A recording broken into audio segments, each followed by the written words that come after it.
नमस्कार मित्रांनो, चाहत्यांनो, आज मी तुम्हाला कोळंबीचा भात करून दाखवणार आहे।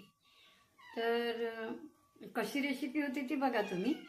पण जर तुम्हाला आवडली तर तुम्ही ह्या चॅनलला सबस्क्राइब करा, लाईक करा आणि शेअर करा। चला तर मग आपण बघू रेसिपी कशी करायची ती। चला तर आता आपण साहित्य बघू। ही कोळंबी आहे, मी छोटी छोटी कोळंबी घेतली आणि त्याला हळद मीठ लावून ठेवलेली आहे।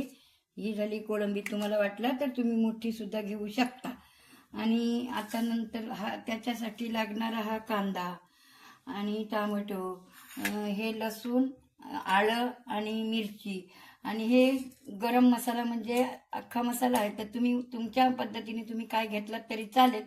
आणि हे जिरं आणि हे तांदूळ, असा प्रकारे साहित्य घेतलेलं आहे बघा। पुदिना पण आणि कोथिंबीर पण घेतलेली आहे। ती मी आता मिक्सरमध्ये वाटून काढते। चला तर आता आपण याचं वाटण करू तयार आणि मग सुरुवात करू। हे आलं मिरची आणि लसूण हे टाकलेलं आहे, हा कोथिंबीर आणि पुदिना टाकलेली आहे।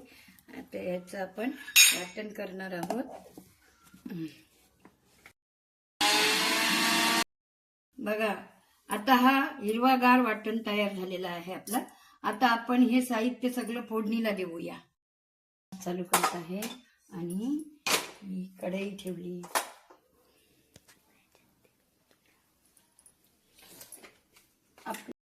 तर आता आपण ही कढई ठेवलेली आहे। आता ह्याच्यात आपण तेल टाकूया थोडंसं आणि मग याची रेसिपी करणार आहोत आपण। आता ह्याच्यात जिरं टाकूया। बस झाले, थोडी जिरं। आणि आता आपण हा गरम मसाला टाकला, म्हणजे त्याच्यात कांदा टाकायचा आहे।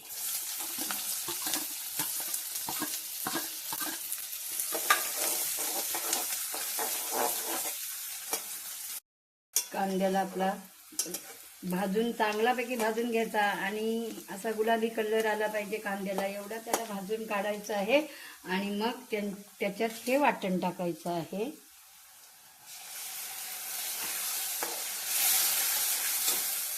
आता त्यात आपले हे घरगुती मसाले टाकूया आणि थोडा मसाला टाकूया। हे घरगुती मसाले टाकले।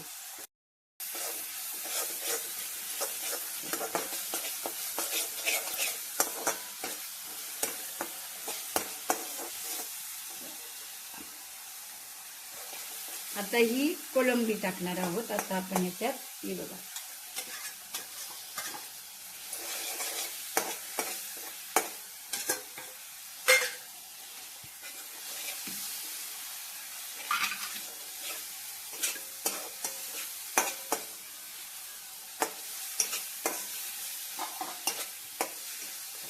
आता ह्याच्यात टोमॅटो टाकलं आणि आता ह्याला चांगला फ्लेवर आलेला आहे।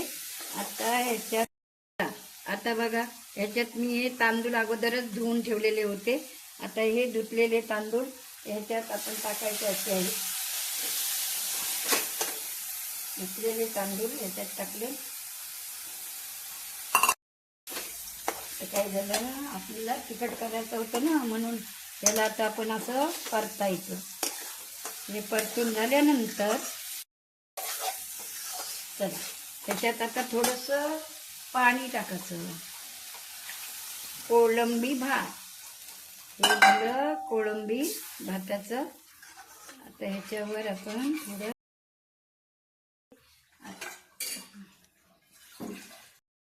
की नंतर मग मी तुम्हाला दाखवते परत कसं झालंय ते।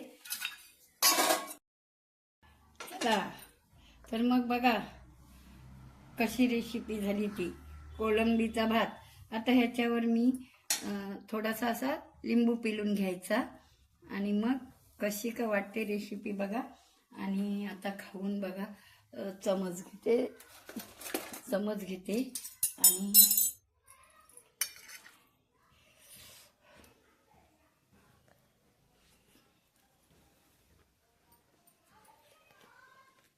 अप्रतिम.